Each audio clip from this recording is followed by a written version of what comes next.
Guys, one short information for you, but with you be alert all of you. అదేంటంటే పైన pick add చేస్తారు చూడండి. స్ట్రప్ typhoid virus అనేది rising అయింది Andhra Pradesh state లో.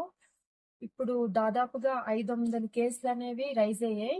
ముఖ్యంగా కాకినాడ, చిత్తూరు, విశాఖపట్నం, ఇందులో విజయనగరం కూడా వాళ్ళు చనిపోయారు.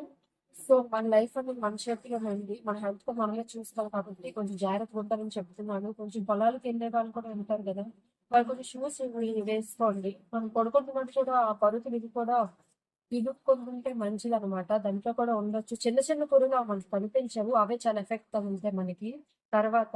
సో నాకు తెలిసిన ఇన్ఫర్మేషన్ మీకు షేర్ చేశాను. మీరు కొంతమందికి షేర్ చేస్తే వాళ్ళు కూడా కొంచెం జాగ్రత్తలు తీసుకుంటారని చెప్తున్నాను. దాని సిమ్టమ్స్ కూడా ఇప్పుడు ఫీవర్ అని, కాఫ్ అని, ఫ్యాటిగ్ అని ఇలా ఉంటున్నాయి, వామిటింగ్ ఇలాంటి సిమ్టమ్స్ వస్తున్నాయి. అది కుట్టేటప్పుడు చిన్న బ్లాక్ కలర్ అయ్యి నెక్స్ట్ అలాగా లోపల బ్యాక్టీరియా ఫామ్ అయ్యి వైరస్ అనేది స్టార్ట్ అవుతుంది. సో అది మనం ముందుగానే జాగ్రత్త తీసుకుంటే మంచిదని చెప్తున్నాను. Thank you.